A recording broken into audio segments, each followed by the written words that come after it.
Rabbighfirli, hapuskan dosa-dosaku sebagaimana aku berjalan di pantai. Pantai itu basah karena air, nampak bekas tapak kakiku, lalu datang ombak, hilang tak nampak bekasnya. Setahun yang lalu banyak silapku, salahku, dosa mata. Kadang kita tak mau menengok, tertengok pula. Kadang kita tak mau memandang, terpandang pula. Alhamdulillah, sejak sekarang ini tak terlalu banyak dosa mata karena orang pakai masker. Oleh sebab itu maka kita katakan Rabbighfirli, tutupi silap salahku. Itulah yang kita baca sebelum maghrib tadi 3 kali, setelah maghrib sekali. Sebelum maghrib 3 kali kita katakan Fissanatil madhiyati, setahun yang lalu dosaku banyak ya Allah. Dari mulai buka mata sampai tutup mata, dosa telinga, dosa tangan, dosa kaki, dosa pikiran, lintasan dalam pikiran, terbesit di dalam hati. Maka kita katakan Rabbighfirli, hapuskanlah itu semua ya Allah. Adapun sesama manusia, kita minta ampun, hutang piutang kita bayar. Yang sudah jatuh tempo, yang belum jangan. Nanti dah jatuh tempo baru. Rabbighfirli. Setelah itu barulah walidayya, kedua orang tuaku. Yang tak sanggup membalas budinya, doakan saja dia. Inilah yang teringan. Kalau sanggup menggendongnya dari Palembang sampai ke Makkah, tawaf 7 kali putaran, dilanjutkan dengan sa'i, diteruskan ke Padang Arafah, digendong sampai Muzdalifah, melontar jumrah di Mina, balik lagi ke Makkah, tawaf ifadah, sampailah tahallul, belum dapat membalas sekali teriakannya saat melahirkan, meregang nyawa, sobek, dijahit oleh Pak Dokter SPOG, spesialis objin. Seringan-ringan membalas budi baiknya, ucapkanlah ini, Rabbighfirli walidayya. Sudahlah tak dapat membalas budi baiknya, menyusahkannya pula. Saya kalau memberikan motivasi ke mahasiswa-mahasiswa baru, pesan saya tak banyak, adik-adik mahasiswa, kalau kalian belum sanggup membahagiakannya, jangan kalian susahkan dia. Kalau kalian belum sanggup menyenangkan hatinya, jangan tuntut dia macam-macam. Jangan sampai begitu melihat nama kalian di handphone, kumat darah tingginya. Karena dia tahu, asal datang nama ini pasti masalah. Bahkan nama, tak pula nama budak itu dibuat situ, sebutnya troublemaker, tukang buat masalah. Na'udzubillah. Selesai saya pengajian subuh, datanglah mak-mak, ibu-ibu sudah tua umur 70-an. Ustaz Somad, ya Bu, ada yang mau kuadukan sama Ustaz. Apa namanya Bu? Aku ini kan memang tempat mengadu. Allahus Somad, Allah tempat mengadu. Apa namanya Bu? Anak saya nyuruh saya jual tanah Pak Ustaz. Tanah dia atau tanah ibu? Tanah saya. Kenapa disuruhnya jual? Kata dia, mak udah tua, tak ada gunanya banyak-banyak tanah. Mak nanti kan mati dimakan cacing tanah. Oh, naik cacing saya. Emosi saya. Tunjukkan saya mana rumah ibu, saya datang ke sana, bawakan anak ibu itu biar saya ceramahi dia. Takut saya Pak Ustaz, nanti Ustaz ceramahi, Ustaz balik dia ngamuk ke saya. Sudahlah tak menyenangkan dia, menyusahkan, menyuruhnya pula menjual tanah. Gara-gara apa itu? Karena tuntutan hidup orang sekarang, manusia ini konsumtif. Dulu satu kampung TV-nya satu, yang punya Pak Kades, nonton rame-rame, anak RT di depan. Sekarang satu orang satu TV, bahkan satu orang 2 TV. Itulah handphone. Dulu ada TV, ada radio, ada telepon, 3 alat dimiliki oleh 3 orang. Sekarang di situ TV, di situ radio, di situ handphone, lengkap dengan Twitter, BBM, WhatsApp, Instagram, satu alat. Dan sekarang pula orang HP-nya tak 1, 2, 3, handphone semahal-mahalnya. Saya bukan iri dengan orang yang punya handphone mahal, tidak. Handphone saya sampai sekarang retak ujungnya. Kenapa tak Ustaz ganti? Bukan masalah handphonenya, isinya guys. Nomor-nomor penting payah saya mindah-mindahkan itu. Oleh sebab itu maka kita ini, hidup ini tak usahlah dipeturutkan. Kalau dipeturutkanlah gaya-gaya orang, oh luar biasa. Ada orang yang berdiri, sekali berdiri 20 juta. Dari mulai sepatu 5 juta, celana sampai ke atas. Peci sampai, tapi rasanya saya kalau bicara ini nanti diomongi orang juga. Peci Ustadz tadi, berapa peci saya? 11 juta. Peci saya tadi dihargai 11 juta. Tapi semuanya dilelang untuk pesantren pena kita. Itulah saya paling mahal selama ini memasang alat. Digantikan ini pun dikasih orang juga. Baju putih ini ada dulu tentara. Kalau Danrem itu apa? Komandan Korem. Datanglah komandan Korem mengutus utusan tentara ke rumah. Waktu itu almarhumah mak saya masih hidup lagi, disangkanya datang nih intel mau nangkap. Mana baju Ustaz Somad? Kasihlah baju. Diukurnya, besok dikasihnya 6 biji. Salah satu lagi. Kain sarung ini dikasih Kiai di Sidogiri. Sorban nih tadi. Jadi semua barang nih miliknya Casio, dikasih orang semua. Apa yang dimuliakan Allah SWT. Tujuan dari pakaian itu kan hanya menutup kita. Kalau panas tak kepanasan, kalau dingin tak kedinginan. Itu saja gunanya. Tapi sekarang orang memperturutkan high style, gaya tinggi, yang penting gaya, walaupun utang keliling pinggang. Gara-gara apa itu? Konsumtif. Masyarakat ini sudah gila-gilaan. Hidupnya semuanya utang. Dari mulai rice cooker utang sampai panci utang. Satu-satunya yang lunas di rumah itu cuma bininya aja. Itu pun karena kata Pak Kua mesti tunai. Andai ada mazhab yang mengatakan utang, utang juga dia. Semua dijual. Tanah dijual. Berapa banyak orang tuan tanah akhirnya menjadi tukang jual tanah. Na'udzubillah. Dulu ada ustadz alumni dari Sudan. Kata dia, jangan jual tanah karena Allah tidak pernah menambah tanah. Tanah itu tak pernah bertambah. Oleh sebab itu kalau kita jual, maka habislah dia. Bahkan di Palestina, menjual tanah berarti menjual akidah. Karena kalau sudah dijual kepada Israel, habislah sudah. Google Map sudah menghabiskan tanah Palestina. Semua dibuatnya dari Israel. Na'udzubillah. Oleh sebab itu maka sependek-pendek bakti kita kepada orang tua, doa. Jangan sampai lupa. Rabbil firli wali walidayya. Makanya tadi Ustadz Solhas bertahan supaya tausiahnya di sana. Saya bilang kita mesti pindah, harus mendekat ke ibu-ibu biar ibu itu nggak pindah. Sebetulnya tujuan saya membaca ini. Rabbil firli wali walidayya. Jadi berdoanya pakai ring. Yang didoakan di pertama ring satu diri kita dulu. Setelah diri kita baru orang tua. Setelah orang tua, waliman dakhala baitiya. Ampunkanlah orang yang masuk ke rumahku. Makanya kalau mau buat rumah, niatnya supaya orang masuk ke rumah. Sekarang orang buat rumah niatnya gimana supaya orang tak bertamu.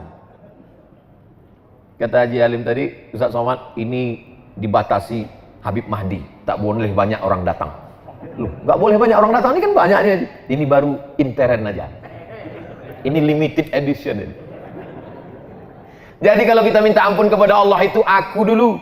Setelah itu kedua orang tuaku. Semua orang yang masuk ke dalam rumahku, ampunkan dia ya Allah. Waliman dakhala baitiya. Siapa saja pun yang datang ke rumahku, ampunkan dia ya Allah. Baik dia pejabat, maupun pengusaha, maupun penguasa, maupun rakyat jelata, maupun pengemis. Waliman dakhala baitiya. Ampunkan dia. Tak ditengok warna kulitnya, tak dilihat jabatannya, tak dilihat dia datang pakai apa. Tak ada di situ dibuat. Ampunkanlah semua yang datang ke rumahku. Kalau pakai mobil mewah, kalau pakai ojek jangan. Tidak. Syaratnya di situ apa? Ampunkan orang yang masuk ke dalam rumahku mukminan. Syaratnya dia mesti beriman kepada Allah.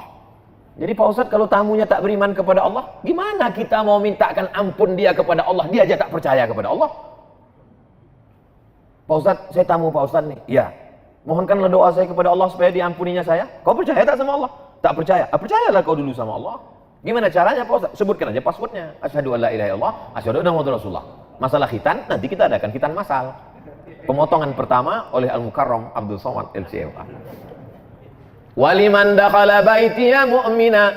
Ampunkanlah semua orang yang masuk ke dalam rumahku dengan syarat dia percaya kepada Engkau ya Allah. Yang keempat, walil mu'minin. Dan kepada laki-laki yang beriman. Kenapa Pak Ustadz setiap disebutkan laki-laki sama perempuan, laki-laki duluan? Kata ibu-ibu yang tak setuju. Karena mereka punya prinsip ladies first. Mestinya dibalik ini Pak Ustadz. Wal mu'minat duluan. Laki-laki duluan itu bukan karena kehormatan. Tapi karena tanggung jawab. Laki-laki itu tanggung jawabnya luar biasa. Makanya sekarang banyak laki-laki yang tidak siap menjadi laki-laki. Itulah dia. Namanya lady boy. Wajahnya lady, kakinya boy. Tak siap dia jadi laki-laki. Maka kita didik dia. Ada kalanya perempuan dilebihkan Allah. Ummuka. Perempuan. Siapa lagi ya Rasulullah? Ummuka. Siapa lagi ya Rasulullah? Ummuka. Jadi tidak selamanya disebut laki-laki. Ketika menyebut laki-laki, itu tanggung jawab. Tapi ketika menyebut perempuan, kehormatan.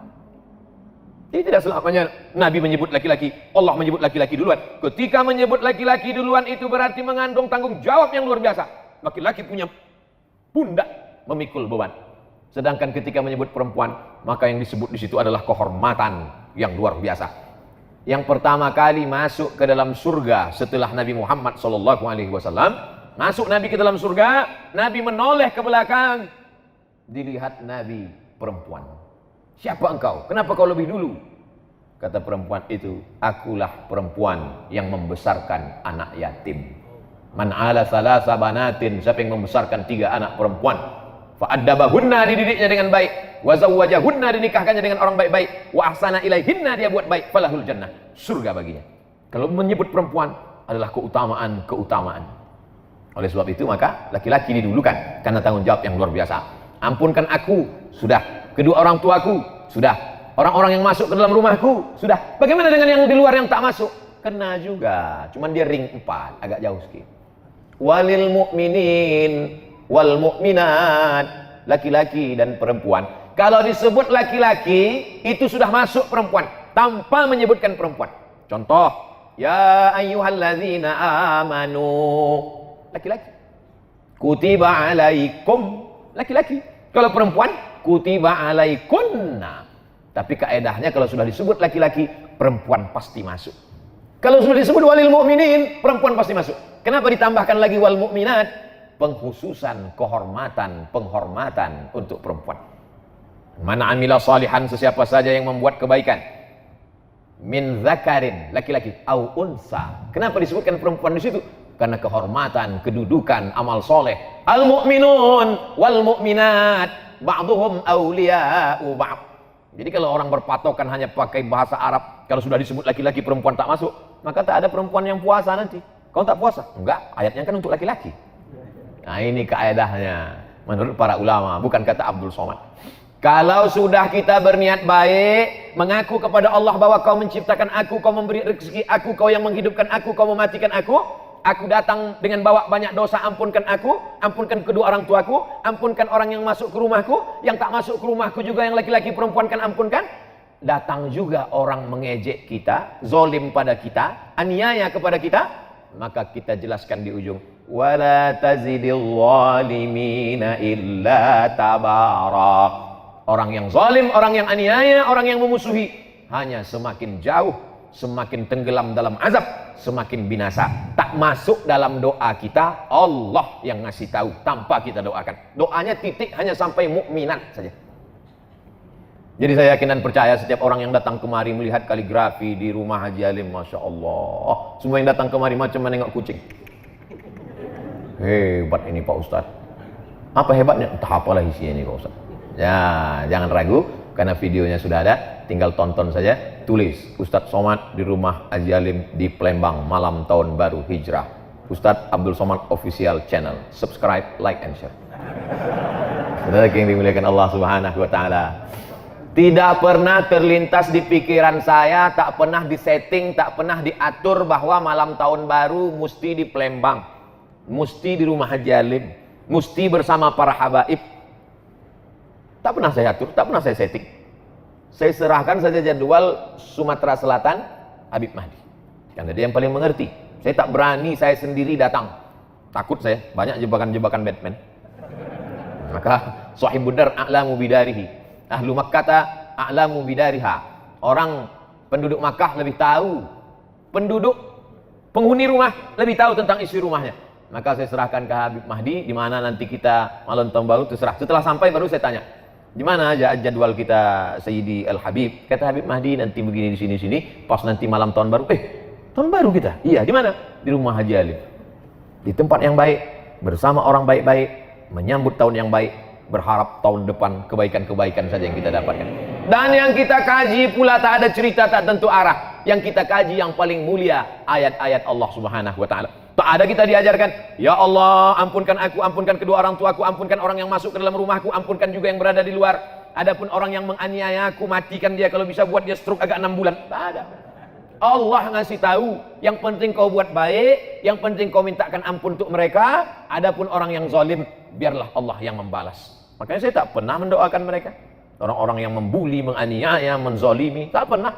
Kenapa datang sabar kita? Allah menjamin. Wala tazidil zalimin illa tabara. Orang-orang yang menganiaya, menzalimimu, mereka hanya akan semakin hancur, semakin binasa, semakin rugi, semakin jauh.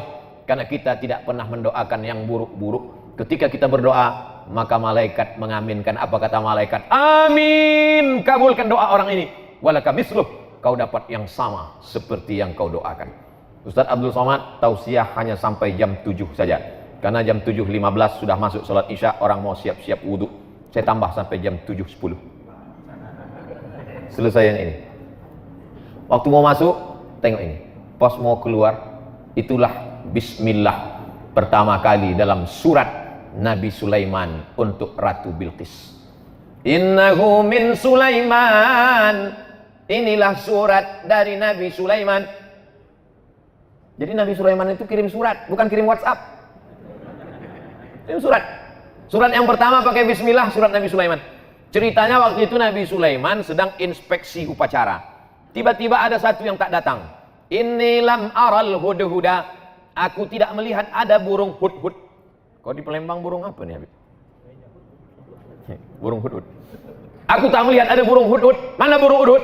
Kata Nabi Sulaiman, kalau sampai burung hudhud tidak datang juga, la azbahannahu, kusembelih leher burung hudhud. Sudah ditunggu sekian menit, datang burung hudhud. Burung hudhud, kenapa kau terlambat? Mohon maaf Nabi Sulaiman, aku lambat karena ada satu misi. Apa yang kau lihat? Aku tadi sedang terbang di atas. Terus kulihat ada istana yang sangat megah di bawah. Dan rupanya ada satu kerajaan. Pemimpinnya seorang perempuan. Terlambat, nggak apa-apa. Karena ada satu misi. Inilah intel pertama. Hudhud ini intel. Tapi intelnya untuk kebaikan. Jangan yang di intel itu ustad. Tak apa-apa juga untuk laporan, dapat pahala insya Allah. Nah, lalu kemudian burung hudhud melaporkan. Oh, jadi kalau begitu ada seorang perempuan yang berkuasa. Iya. Apa nama kerajaannya? Kerajaan Sabak. Ratu Bilqis nama pemimpinnya. Maka ditulis Nabi Sulaiman lah surat. Innahu min Sulaiman. Ini surat datang Nabi Sulaiman dari Nabi Sulaiman. Wa innahu bismillahirrahmanirrahim. Satu-satunya bismillah yang tak ada ikhtilaf antar ulama dalam Al-Quran. Inilah dia. Adapun bismillah dalam Fatihah masih ikhtilaf. Menurut mazhab Hanafi, Syafi'i, Hambali, bismillah dalam Al-Fatihah itu ayat 1. Tapi menurut mazhab Maliki, ayat satunya adalah Alhamdulillahi Rabbil Alamin. Makanya Quran cetakan Maroko, coba lihat, Bismillahirrahmanirrahim, tak ada angka 1. Karena menurut orang Maroko, mazhab Maliki, Alhamdulillahi Rabbil Alamin, itu yang angka 1. Adapun bismillah yang di setiap awal surat, Bismillahirrahmanirrahim, qul huwallahu ahad, Bismillahirrahmanirrahim, qul a'udzu birabbil falaq, Bismillahirrahmanirrahim, qul a'udzu birabbin nas, bukan bagian dari surat, tapi pemisah antara surat. Supaya ada pemisah-pemisahnya, itulah dia Bismillahirrahmanirrahim. Tapi yang ini tak ada ikhtilaf bahwa dia bagian dari surat. Wa innahu Bismillahirrahmanirrahim, dengan nama Allah yang Maha Penyayang. Apa beda Rahman dengan Rahim? Abdurrahman, Abdurrahim, Baitur Rahman, Baitur Rahim, Darur Rahman, Darur Rahim. Rahman semua orang dapat. Yang tak sholat dapat, yang tak puasa dapat, yang tak peduli tahun baru hijrah dapat. Karena Allah itu Maha Kasih dan Sayang. Tapi yang Rahim, yang dapat hanya orang beriman saja. Allah membagikan nikmat barokah itu macam menaburkan beras di waktu pagi. Ketika orang beternak ayam, dia taburkan beras di waktu pagi, semua ayam dapat. Ayam baik dapat, ayam jahat pun dapat. Begitulah Rahman ditebarkan Allah. Yang puasa dapat, yang tak puasa dapat, yang sholat subuh dapat, yang tak sholat subuh pun dapat. Jadi jangan kita iri. Saya nih Pak Ustadz rajin sholat berjamaah, kenapa tak dapat? Dia nggak sholat maka dapat. Rahman. Tapi tak semuanya dapat Rahim. Makanya disebutkan Ghafuran Rahima. Karena yang mendapatkan ampunan itu hanya orang yang mendapatkan Rahim dari Allah Subhanahu wa taala.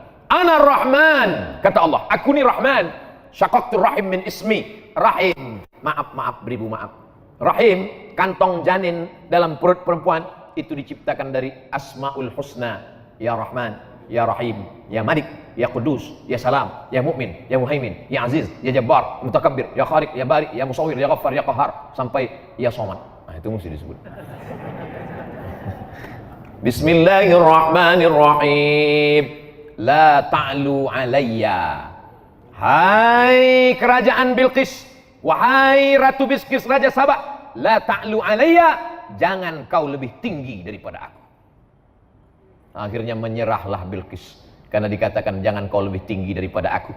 Kalau begitu aku datang. Wa'tuni muslimin, datanglah kalian menghadap aku ke kerajaan aku dalam keadaan menyerahkan diri, berserah diri kepada Allah. Maka lalu kemudian Bilqis pun datang menghadap Sulaiman. Tapi Sulaiman mau menunjukkan kehebatannya, kekuasaannya. Bukan suratnya saja yang hebat, dikumpulkan Nabi Sulaiman lah bala tentaranya. Ini sekarang Bilqis sudah berada di tengah jalan. Sebentar lagi dia akan sampai ke Palestina dari Yaman. Ayyukum ya'tini bi'arsyiha qabla an yatuni muslimin. Siapa yang sanggup membawa kursi Bilqis ke Palestina sebelum Bilqis sampai? Wa qala ifritum minal jin. Berkatalah jin Ifrit. Jadi ada salah satu tentara Nabi Sulaiman itu namanya jin Ifrit. Ana atika bihi qabla an taquma min maqamik. Hai Sulaiman, aku bisa membawa kursi Bilqis dari Sabak ke Palestina sebelum kau tegak dari tempat dudukmu. Sebelum kau tegak dari tempat dudukmu, kursi Bilqis sudah sampai kemari. Kata Sulaiman, ada lagi yang bisa lebih cepat dari ini? Wa qala alladhi 'indahu 'ilmun minal kitab. Berkatalah seorang laki-laki yang punya ilmu, namanya Asif bin Balkhiyah. Asif sampai ke Bandung jadi Asep. Asif bin Balkhiyah. Ana atika bihi, aku bisa memindahkan kursi Balqis dari Yaman ke Palestina. Berapa lama? Qabla an yartadda ilaika tarfuk, sebelum matamu berkedip.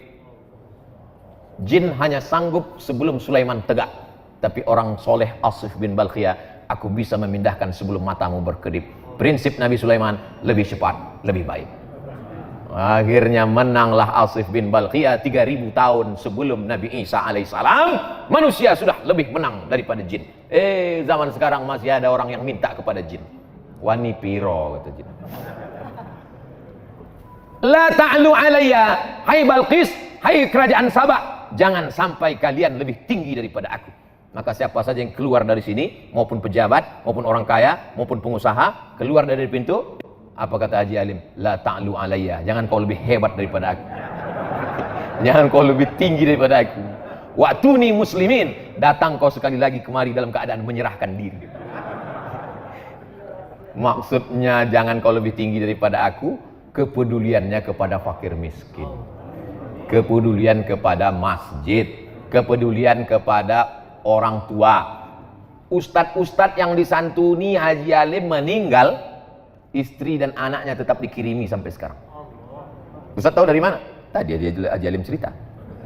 Tapi tidak dipesankannya Ustadz sampaikan ayat ini nanti, enggak. Saya aja mengait-ngaitkannya. Saya ini kan suka mengait-ngaitkan di kepala saya. Wa'tuni muslimin.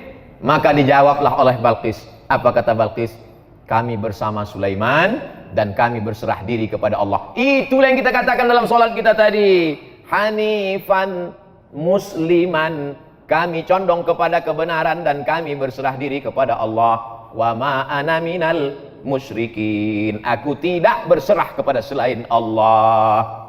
Tapi yang dimuliakan Allah Subhanahu wa taala, maka di tahun baru hijrah ini sudah kita awali dengan yang baik-baik. Di akhir tahun kita baca doa, berzikir, sholawat, sholat maghrib. Habis sholat maghrib zikir lagi, baca doa awal tahun. Habis itu kemudian pengajian. Nanti sholat isya. Habis itu jangan dinodai dengan yang kotor-kotor. Pakai baju putih. Datang kemari sebelum kesini mandi bersih. Pakai baju putih. Andai tertumpah satu tetes kopi, tak mungkin saya berani datang kemari. Malu menghadapi manusia. Bagaimana menghadap Allah dengan yang kotor-kotor. Oleh sebab itu maka kalau pakai baju putih nampak cepat kotornya. Orang yang sudah berserah diri kepada Allah jangan lagi dikotori dengan maksiat dan dosa. Makanya dari satu solat ke satu solat mensucikan. Al-Jum'atu ilal Jum'ah, satu pekan 7 hari mensucikan. Ramadan ila Ramadan, 1 tahun mensucikan. Al-Umratu ilal Umrati, satu umrah ke umrah berikutnya. Kafaratul lima bainahuma, mensucikan, membersihkan kita dari segala silap, salah dan dosa. Andai umur kita besok pagi sempat mencicipi siang 1 Muharram, alhamdulillah. Andai tak sampai, gimana lagi, tak mungkin bisa kita tambah. Umur ini kan bukan isi ulang. Kalau sudah sampai masanya la yastakhiruna sa'atan wa la yastaqdimun. Berapa banyak sahabat-sahabat kita, tapi kita dikasih Allah ini. Kenapa dikasih Allah kita ini sampai 1442 ini? 1441 sudah berlalu. 1442, apa planning kita ke depan? Maka program-programnya mestilah program yang menolong agama Allah. Berapa masjid yang kita bangun, berapa masjid yang kita makmurkan, berapa anak yatim du'afa kita sekolahkan, berapa pondok pesantren yang kita support. Adapun masalah rezeki, urusan Allah. Bagaimana kita memasang kail pancingnya, urusan kita. Pasang saja, ambil bambu, pasang kail panjang, kasih umpan, letakkan ke dalam. Ikan apa yang datang, itu urusan Allah. Dipasang 10 kail, 10-10-nya hilang sama cacing-cacingnya sekalian. Husnuzon, boleh jadi Allah mau kasih kita ikan masak. Boleh jadi Allah mau kasih kita ikan gulai. Jangan suuzon kepada Allah. Ana inda husni zanni abdi bi. Kata orang Melayu, rezeki musang tak akan dimakan harimau. Kalau rezeki musang itu dimakan harimau, sudah lama musang itu punah. Tinggal musang berbulu ayam aja lagi. Tapi Allah jamin rezeki. Wa ma min dabbatin. Ini perlu diyakinkan lagi, dikuatkan lagi. Tu'izzu man tasha wa tudhillu man tasha. Biadikal khair. Engkau yang punya kuasa. La haula wala quwata illa billah. Ini zaman Covid ini banyak orang cemas. Berapa banyak orang yang kena PHK, dirumahkan, diputuskan kerja, imannya turun, imunnya down, masuk penyakit, maka tak ada, makin kacau. Dunia tak dapat, akhirat tak dapat. Sedangkan kita yang selalu kita minta, Rabbana atina fid dunya hasanah wa fil akhirati hasanah wa qina adzabannar. Maka dengan berjumpa dengan para habaib, dengan para ulama, dengan orang-orang baik ini, bangkit semangat kita, sehat, tetap dengan ikut protokol kesehatan. Mudah-mudahan keberkahan selalu menyertai kita insyaallah. Man kana yaumuhu khairum min amsihi fahuwa rabih. Siapa yang tahun 1442 ini lebih baik daripada 1441, itulah orang yang beruntung. Man kana yaumuhu mithla amsihi fahuwa khasir. Siapa yang tahun 1442 ini sama saja macam tahun 1441, maka dia orang yang rugi. Yang lebih mengerikan, man kana yaumuhu syarrun min amsihi. Siapa yang tahun 1442 ini lebih jelek, lebih buruk, lebih banyak dosa, lebih banyak maksiat, lebih hancur daripada tahun kemarin, fahuwa mal'un. Itulah orang yang dilaknat Allah SWT. Mudah-mudahan kita semuanya lebih baik ini, lebih banyak ibadah, lebih rajin tahajud, lebih banyak duha, lebih banyak sedekah, lebih banyak berdoa, lebih banyak berzikir, lebih banyak kebaikan-kebaikan insyaallah. Amin ya rabbal alamin. Terima kasih segala perhatian. Mohon maaf segala kesilapan dan kekhilapan.